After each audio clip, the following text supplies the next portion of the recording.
Bonjour les amis, à cette nouvelle vidéo tutoriel Excel VBA dans laquelle on va essayer de générer un tableau aléatoire de données. D'accord? Donc l'exercice on va le faire dans un contexte RH.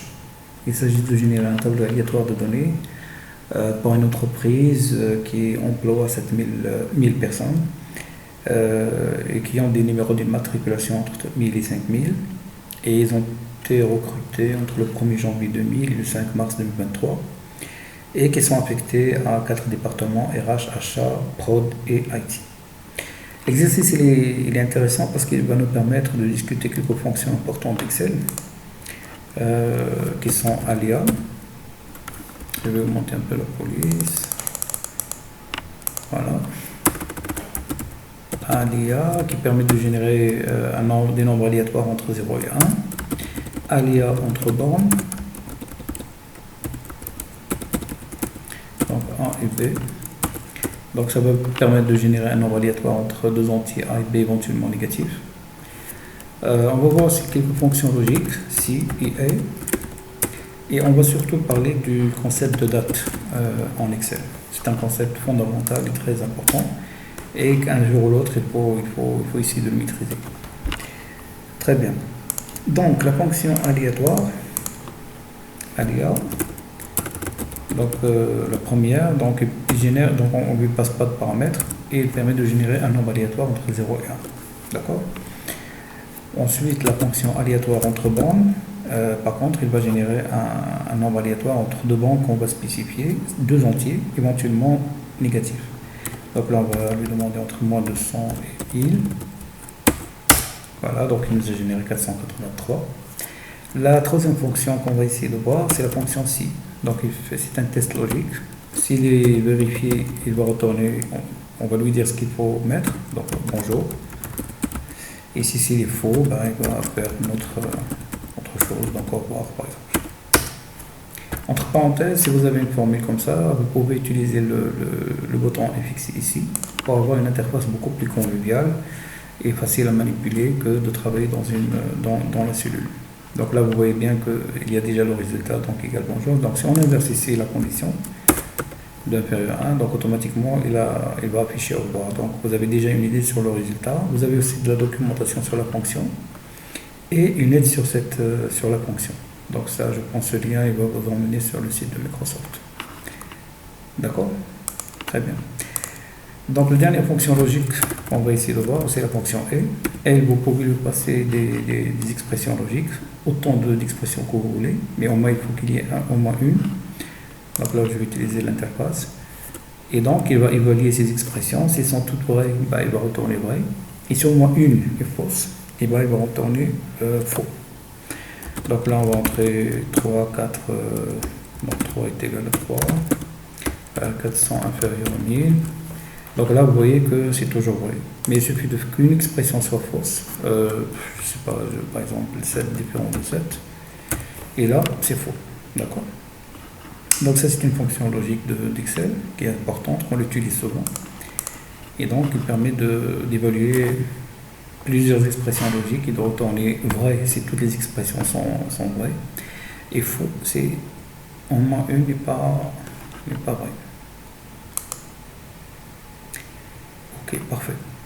Donc maintenant, on va s'attaquer au concept de date Excel. Alors d'abord, ce qu'il faut noter, c'est que si on rentre une date d'une manière plus ou moins classique, Excel va la reconnaître automatiquement en tant que date. D'ailleurs, si je sélectionne cette cellule, vous voyez ici qu'elle a déjà adopté le format date. Pour lui, c'est une date. On peut le rentrer même sur d'autres formats littéral, donc 2023, et Excel il va l'interpréter comme une date. Maintenant, ce qu'il faut savoir, si vous êtes un utilisateur d'Excel avec un peu d'expérience, vous voyez que chaque fois qu'on rentre une date, automatiquement Excel il va l'aligner à droite. D'accord? Et ça, c'est un comportement que Excel fait d'habitude avec les nombres. Donc, si on rentre un nombre, par exemple, automatiquement, il va l'aligner à droite. Si je rentre un signe, c'est-à-dire une chaîne de caractères, le Word, il va l'aligner à gauche. D'accord? Donc Excel, il a cette particularité. Chaque fois que la cellule contient une valeur numérique, il va l'aligner à droite. Et d'ailleurs, c'est ce qu'il a fait curieusement avec les dates. Alors, maintenant, les gens qui connaissent Excel, ils savent que les dates pour Excel, ce sont des nombres. D'accord? Après le formatage, on peut les formater sous format Litera comme 7 juillet 2023 ou là avec des slash, etc. Mais fondamentalement, pour Excel, une date, c'est un nombre. Alors, pour voir maintenant le Z3 2023, c'est quoi? Si on change le formatage en mes nombres, donc ça nous met 44 992. Si on met une autre date, le 5 mars 2007 par exemple, et on lui demande un affichage en nombre, il a mis un autre nombre, 39 146. Et bien vous allez me dire, les nombres ils correspondent, d'accord. Et je vais vous répondre que c'est le nombre de jours qui se sont écoulés depuis le 1er janvier 1900 et la date que vous avez rentrée. D'accord? Parce que pour Excel, l'histoire il a commencé le 1er janvier 1900.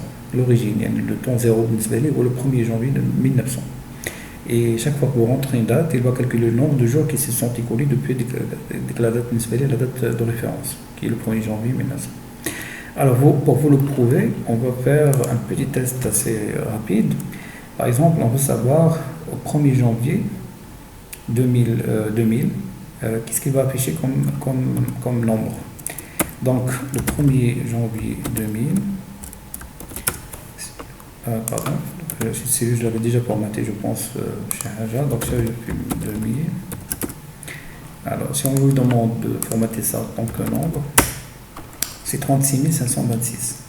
Ce qu'on va faire en bas, c'est qu'on va faire la différence entre 2000 et 1900, qui vaut 100 bien sûr, multiplié par 365. Parce qu'on veut supposer qu'une année qui fait 365 jours, je vais faire abstraction des années bissextiles avec le 29 février, etc. Mais on va partir sur ça. Et donc là, qu'est-ce qu'on retrouve? On trouve 36 500, qui n'est pas très très loin de 36 526. Je pense que la différence, il y a que correspond les années bissextiles. Donc ça c'est très important. Donc si c'est pas clair pour vous, il faut me le dire dans les commentaires pour faire une vidéo spéciale pour ça. Mais pour Excel, une date c'est un nombre. Et le nombre c'est le nombre de jours qui se sont écoulés depuis le 1er janvier 1900. Voilà, donc je pense que pour cette introduction, c'est bon, c'est fait. Donc dans la deuxième partie, là on va attaquer notre exercice de génération du tableau aléatoire. Merci pour votre attention et d'ici la prochaine vidéo, portez-vous bien.